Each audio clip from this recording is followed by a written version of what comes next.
I would like to share with you a press release issued today by PPG Industries. PPG Industries has agreed in principle to the sale of its former glass plant property in Crystal City, Missouri to the city of Crystal City. It wasn't up to me to sell the property. PPG believes the city is in the best possible position to determine the best use of the property.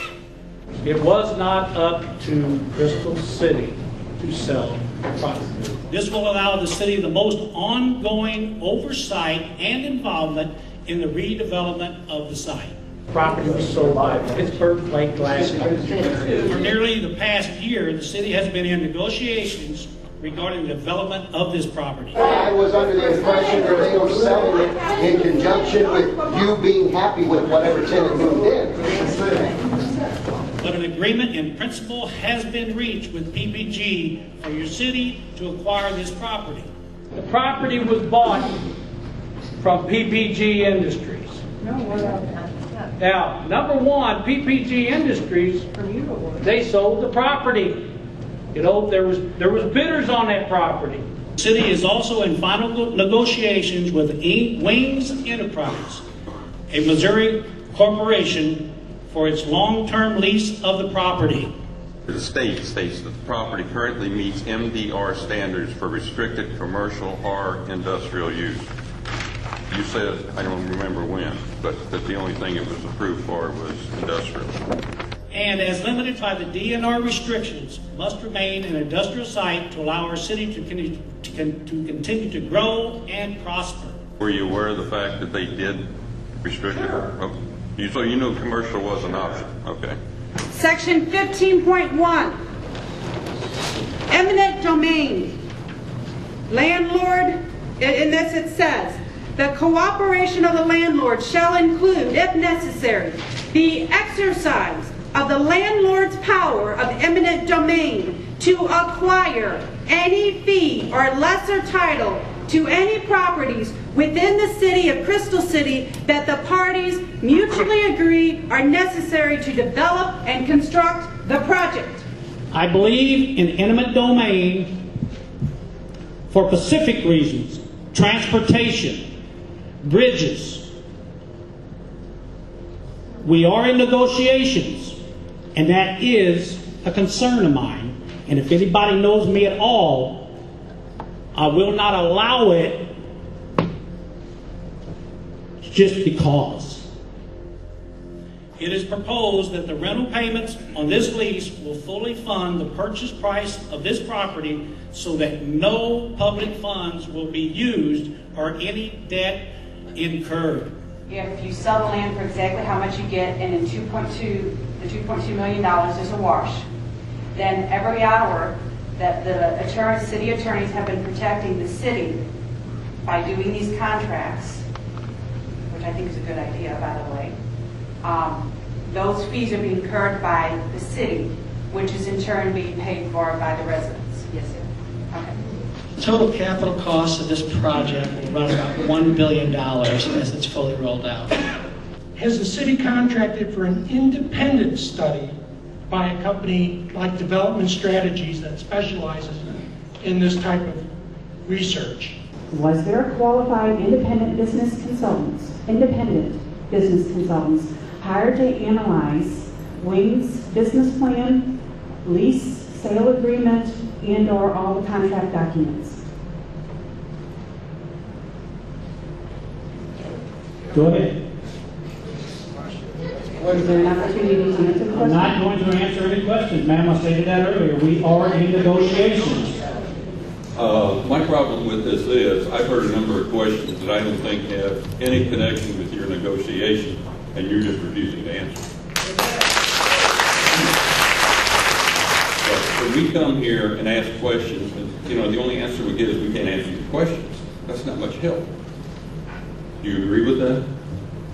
Sir, we are in negotiations. We met on the 27th, and at that meeting, we were not allowed to answer basically anything. Under the advice of our city attorney, we are in negotiations, with the possible buying and leasing. And under that, by state statute, we can hold to that. And to protect what we are doing, that's what we will do. You say you won't answer questions. At what point, when you acquire the property, you intend to sign a contract with, what is it, Wings Iron and Ore? Wings Enterprise. Enterprise, whatever. When we finish negotiations. So what you're telling me is when you finish negotiations and acquire the property, you may sign the contract with them the next day. I don't know when we're going to sign, Mr. Yesberg. But Not going to give us a chance. We are in negotiations. That's not going to give us much of a chance to get the answers we're asking for, is it? Thank you. My biggest question to this whole thing is why the mayor and the council did not have a feasibility study done on this. You know, I was asked that question once before on the feasibility study. I mean, it answers all the questions that could possibly ever be asked by anyone if it's done properly. Yeah, that's right. It was done properly and very costly. Oh, it's costly, but you're talking about $1 billion project here. That's exactly right. So you're telling me you didn't have a feasibility study because you didn't know if you would own it? No, you know what? I let the attorneys handle that, Terry. And I'm just going to leave it at that. And how much of the city's water will be used to the facility, do you know? At this facility, Yeah, the proposed plan.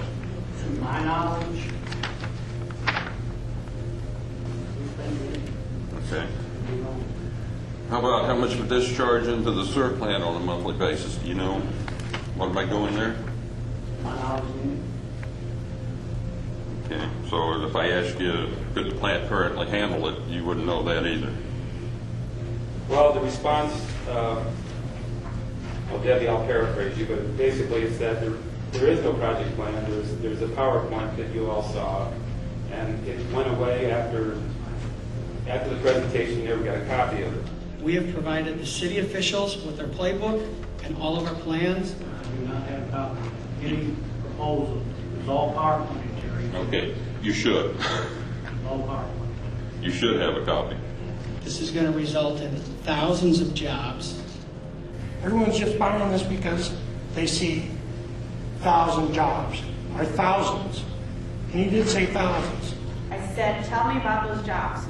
Are those, that number up to 700 to 1,000, is that including construction? He says it's the whole project. And I said, so it's in construction and long-term jobs. He says it's a whole project. And I said, how many jobs are going to be long-term available to Crystal City residents? He said anybody can apply. There's going to be plenty of work, trust me. This obviously on the engineering end, a lot of the stuff will be engineering companies. It will be local, regional engineering to construct these facilities. In addition to that, there's going to be long-term, very long-term career opportunities. We're not at the stage now where we're doing any of that, but believe me, there'll be plenty of work. Okay. Thank you. At a public meeting held on September 5th, 2007, you referred to the good-paying union jobs that this project would create. Were you aware that on the night of September 10th and after the regular meeting, Mr. James Kennedy told 5 of us if he did his job correctly, there would be no non-union job, or there would be nothing but non-union jobs. Also in question about the operational jobs, he said that it is a new technology and required highly specialized training. This is the IDP, the industrial plant being built in Brazil. The full plant will be similar to this. Well, according to my research, the plant that this is based upon will have 400. Maybe that's a new math. I don't know. At this point in time, that's 400 more than we have. And so I don't know what this is going to bring in the future.